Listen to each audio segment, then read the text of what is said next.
Hi everyone, I've got a bit of a problem and it's to do with this tractor here.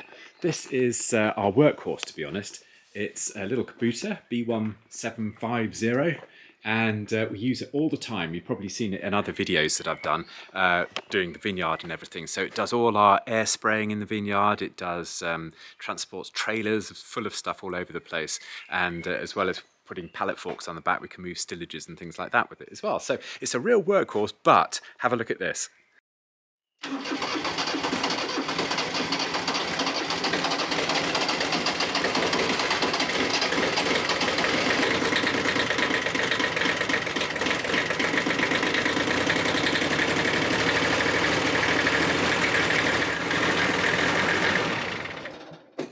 Didn't look terribly healthy to me, and I'm hoping it's just clogged air filters. So I've got a new air filter. I'm just gonna grab that, put it in, see if that makes any difference at all. But I have a sneaking suspicion I might have a problem with one of my piston rings, which would be a disaster because it means basically getting it either probably rebored or something like that, and some new piston rings. So anyway, fingers crossed it's the air filter.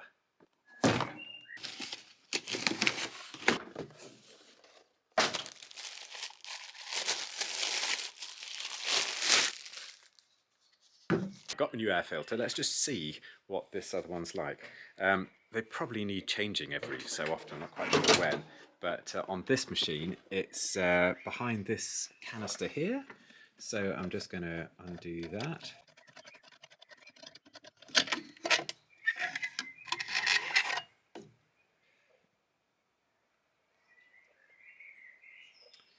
Well, to be honest, that looks pretty black in there. If I put them side by side,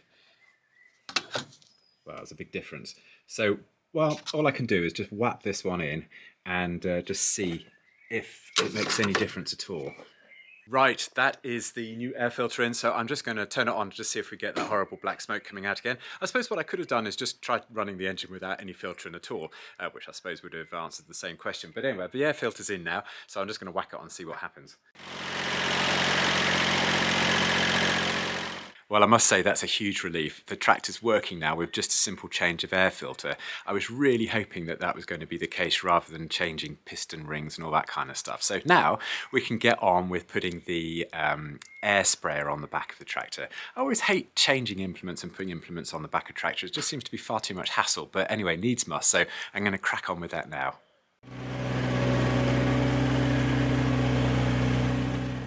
Right, I've got the tractor in the barn now, so it's a little bit echoey in here. But the problem I always have when I'm getting stuff on the back of this little mini tractor is I've got these, I suppose they're sort of ball connectors or whatever, and they go on the end of these pins. And this is quite heavy, to be honest. It's not got anything in it at the moment, but it's still quite heavy. And somehow I've got to manipulate these onto the end of these on both sides. It's never the right height, and it takes a lot of hassle, to be honest. Anyway, I'll put it down and I'll see if I can get on with it.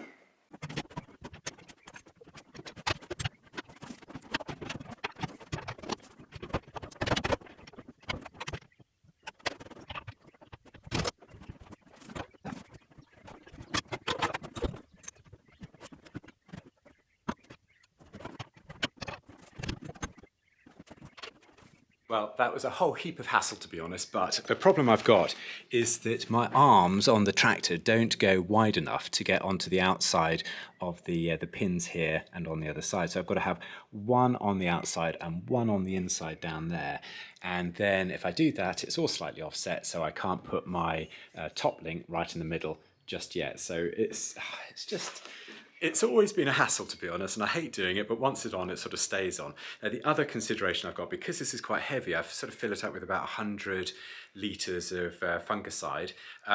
It's a lot of weight on the back, so I've got to compensate that with a weight on the front. So that's exactly what I'm going to do now. And on the front of this little tractor, we've got a bar here, onto which I can put this huge great big weight here. Now, this is a 40 kilo weight, and it's really heavy. Well, it's 40 kilos. So that goes on the front like that. And now we are all set to lift the whole thing up and see if we can take it over and fill it up full of water. So that's exactly what I'm going to do now.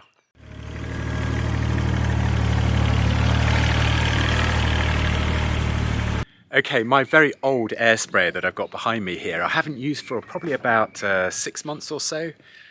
Probably even longer than that actually, and we've had a winter in between, so I've just got to make sure that we haven't got any split pipes, any frost damage, anything like that. So I'm just going to fill it with a bit of water, get it all spraying, and just check for leaks, and then hopefully we can put the rather expensive fungicide in and just well, then we can get on going.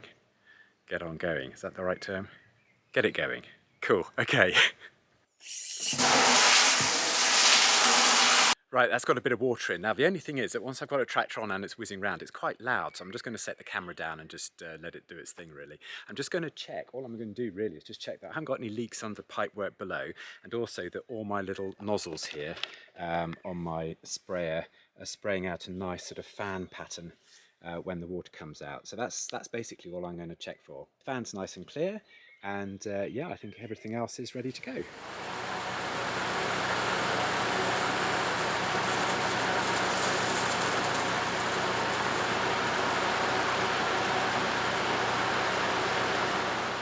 That all seems to be working really well, so I'm just going to get the fungicide, put that in, and well, we'll measure it out first. So we got past the first hurdle. Now we're just going to add the fungicide. Now, on this case, it's going to be the first.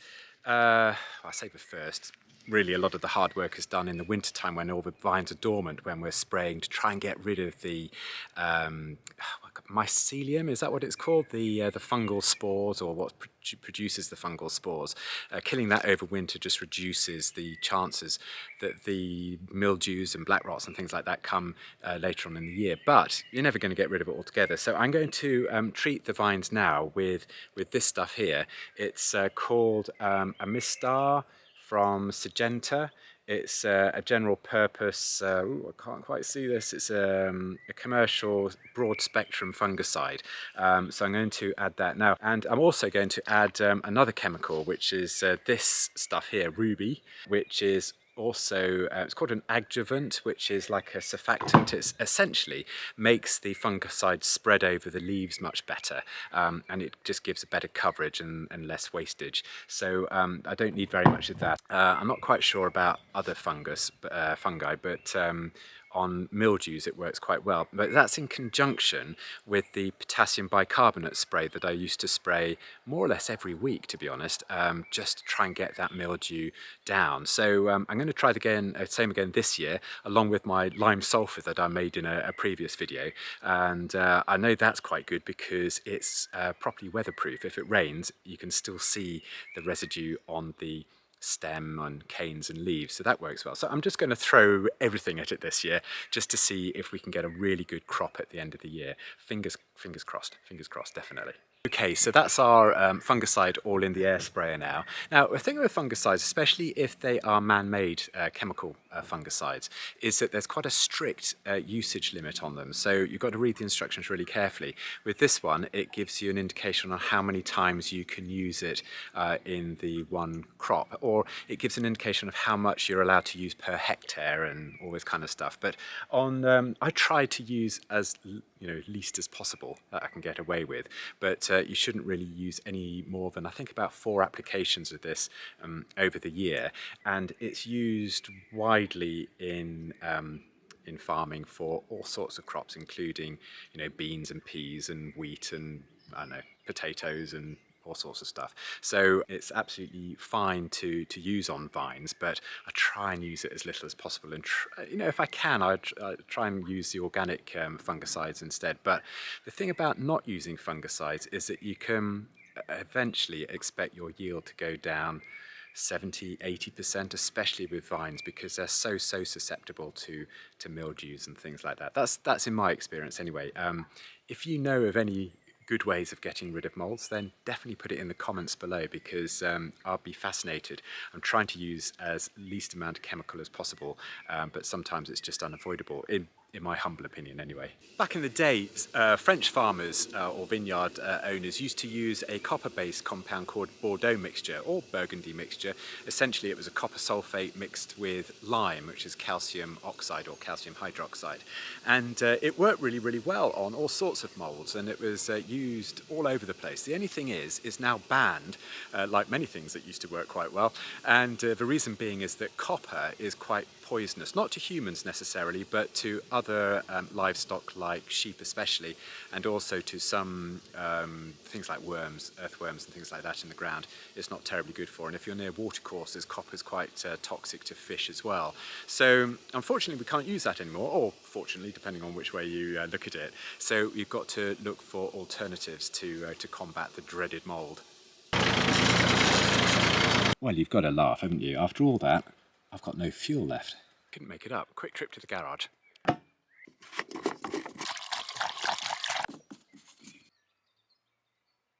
That's better.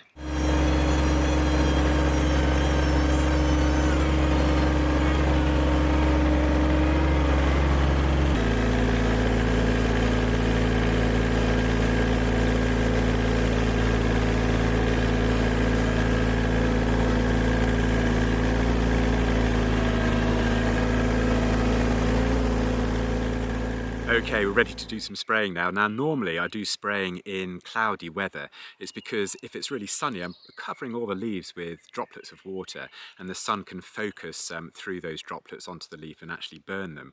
But we've only got about an hour or so left of sunshine, or bright sunshine as we've got now. It's about 7:30 in the evening, so we haven't got long to go. So I thought I'll crack on with it now. But the most important thing when spraying is not to do it on a really windy day, and it's been still all day, and it's still at the moment. So I'm going to crack on with it because over the next few days we've got rain and wind and everything like that in the forecast. So you've just got to take advantage of the weather when you can. So as always, I've got my white coat thing there, and I've also got my full face mask because I don't really want to be breathing any of this stuff in.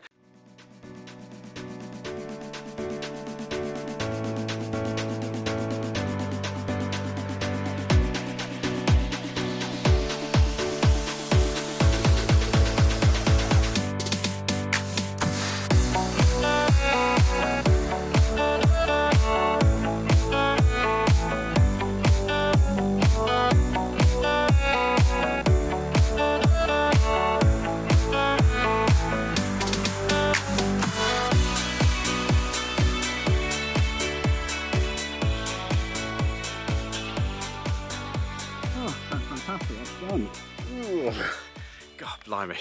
So that's the first proper fungicide application using the airsprayer this year. I'm going to put the sprayer to bed now.